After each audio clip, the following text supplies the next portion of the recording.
Dry sensitive vagina and vulva is a very common problem. It's affecting millions and millions of women. It's obviously very tough to treat because, hey, well, here it is. And even your doctor may seem stumped at what's going on. They may even casually just dismiss what's going on with you and say, hey, you know what? This is probably as good as it gets, or ignore it altogether. But you know it's a problem because you're experiencing it. It's a very frustrating problem. What if I told you that there's a major factor that's completely under your control that you can take charge of, making the problem much better, if not completely make it go away? I'm Dr. Yuval, Bibi, dermatologist. I've helped countless women get over their dry, sensitive skin issues, and now it's your time. By the end of this video, we will have weeded out all the nonsense that's revolving around the issue, making your life much worse, and I will provide you with a special hack to speed things up on your way to recovery. So what is one major thing that every woman practically does to the area that could potentially make matters worse for her? In one word, skincare. Before we actually delve into what is skincare of the privates and how that can be dramatically improved, let's talk about dry, sensitive, and irritated vulva and vagina. This is a basket of various diagnoses that can be caused by a variety of problems, and you must address those problems, especially the chronic and persistent ones, with the aid of a board-certified dermatologist. So see your board-certified dermatologist or other physician to work your problems out, as in any chronic infection, any chronic inflammation that is running rampant over the area, that must be addressed with medical care. However, basic care to the area can be significantly improved, making your quality of life much better very, very quickly. So skincare is a use of various products and practices with the intentions of making the quality of the skin and the function of the skin better.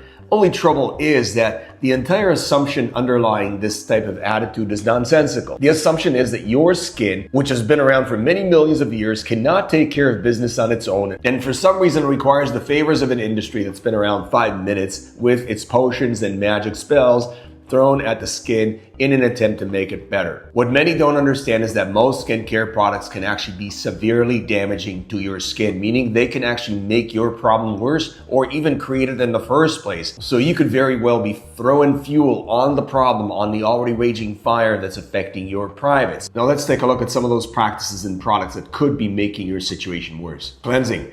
Cleansing is the attempt of getting stuff off the surface of the skin that's supposedly terrible and bad, blah, blah, blah, whatever. That is one of the most common practices in skincare, and it is utterly destructive to any area of the skin to which it's applied, let alone an already sensitized and irritated area such as the dry, sensitive vulva and vagina. So cleansing is the use of detergents and similar ingredients or products, as well as physical abrasives such as loofahs, brushes, washcloths, gloves, and even your hand running around a circular motion trying to get stuff off that surface. All those things are making your skin worse without your having even realized that they do, and that can complicate things dramatically. What that does essentially is strip away the upper layers of your skin, meaning the skin barrier. Now, with your skin being dry and sensitive, the skin barrier is already in trouble. It's already suffering, and that means that any attempt for you to clear stuff off the surface of the skin will actually make the problem worse by undermining your skin barrier further. So your best bet is to avoid cleansing altogether. Now, a lot of people want to get cute with products such as gentle cleansers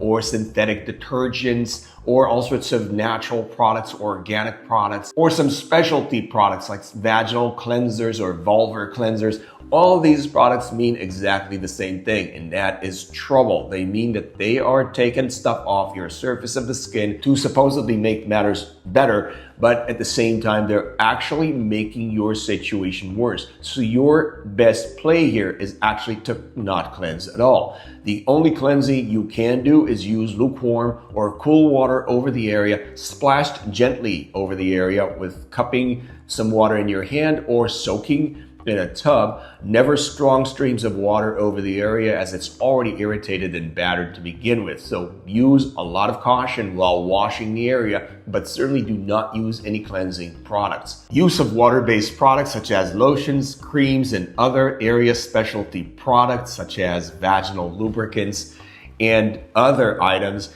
is a serious problem. Why is that? Well, water-based products by default must contain preservatives and emulsifiers. These two categories of ingredients on their own can lead to significant problems. The preservatives can lead to dysregulation and disruption in the microbiome.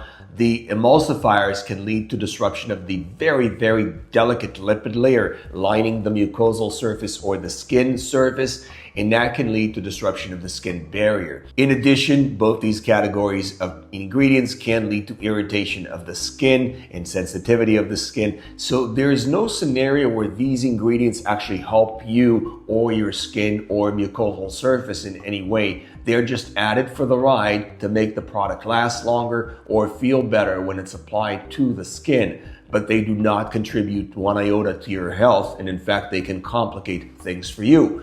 Now, oil-based products have other inherent issues too. The most oil-based products have many ingredients that simply do not belong in the product, such as redundant oils, sometimes fragrance, and sometimes, believe it or not, preservatives as well for whatever reason. But these products, though sometimes put together with the best of intentions, giving people the benefit of the doubt, can actually complicate matters for you again. So by applying these products such as lotions, creams, and many of the oil-based products that contain more than their fair share of ingredients, you can complicate matters for yourself and make your skin more sensitive and irritated, possibly even irritating it actively. The best solution is to use oil-based products, but not any oil-based products, but specific oil-based products that are made with the least amount of ingredients. You want to use an oil-based product such as petroleum jelly, which is an oil-based product made with one ingredient, or Butter Oasis Moisturizing Balm, which I created out of 3 organic vegan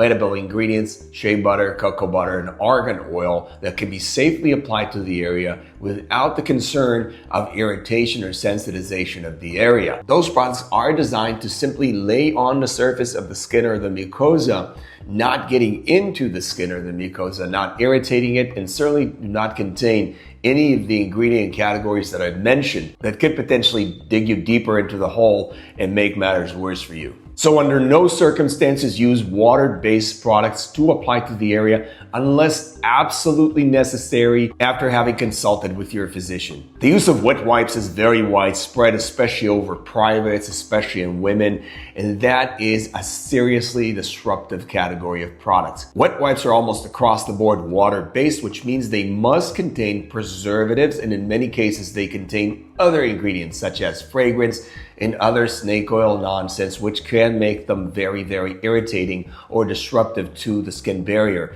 So you're essentially using a product that is supposedly gentle and good to your privates, but it is in fact undermining the surface of the skin over that area, making matters worse. So avoid wet wipes at all costs. What you can do is, first of all, use soft 3-ply toilet paper to wipe, or rather dab, any moisture that's left after urination. Or if things are extra wet over the area, you can use a soft paper towel, sometimes dipped in lukewarm water. If you're looking at butt wiping, again, you can use a 3-ply soft toilet paper. You can use a paper towel that's dipped in lukewarm water or coconut oil. And then there are specialty coconut oil wipes that are only made with coconut oil, which are going to be very gentle over the butt area, so you can use those. When it comes to shaving, you must understand that shaving is an abrasive practice. Hair removal is an abrasive practice. It does undermine the skin barrier and the integrity of the skin. So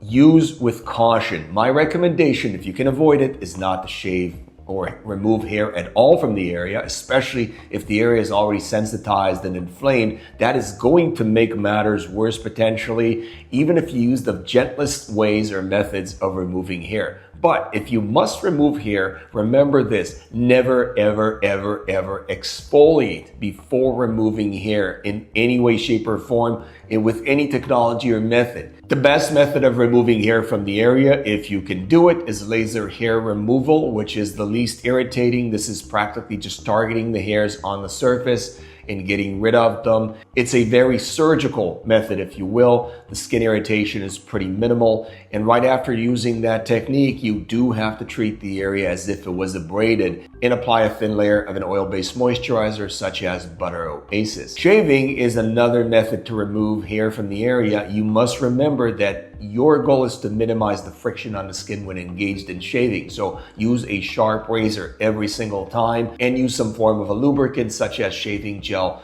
or shaving foam. Shave with as few strokes as possible and then pat the residue away rather than rubbing it away. Rinse the rest away and then again moisturize with an oil-based moisturizer such as Butter Oasis. The use of over-the-counter medicated creams and ointments is very common, especially in people who suffer from problems on the skin. But I'm here to warn you that the use of these products, especially indiscriminate use when you're not quite sure what you're treating and you're kind of just throwing the kitchen sink at whatever's going on, can be a serious problem. It can backfire. The problem with these products is that many of them are potentially irritating, as in the active ingredients are potentially irritating to the skin, specifically antifungals and antibiotics. Then the vehicles in which those products are compounded can be irritating in their own right, containing preservatives, emulsifiers, and all the kit and caboodle that could be a part of the moisturizer class that I mentioned earlier. So you could be compounding your problem by using these products. Also, you could be using the wrong medication for the wrong condition.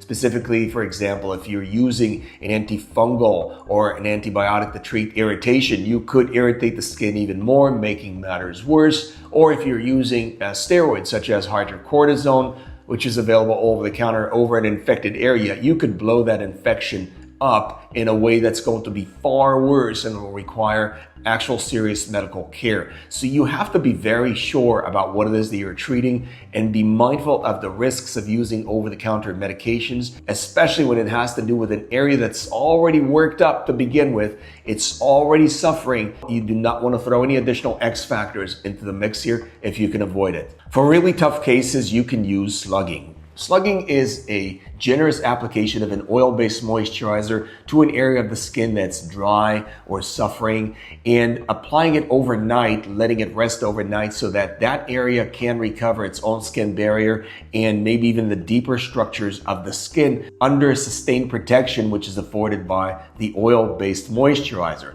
So the way to slug is to use a thick layer, as in maybe 1 millimeter or 2 millimeters layer of a thick product such as Butter Oasis or petroleum jelly over the affected area, letting it sit overnight. So you may want to get a towel under your butt when you put the product on, maybe plastic wrap over the area to let it sit and stay where it is, and let it do its thing, whereas it's going to protect the skin over the area, and the skin will in kind recover a lot of the elements that are just not allowed to recover under normal circumstances of life, being very chafy and irritating and dry, because that's the environment in which we live.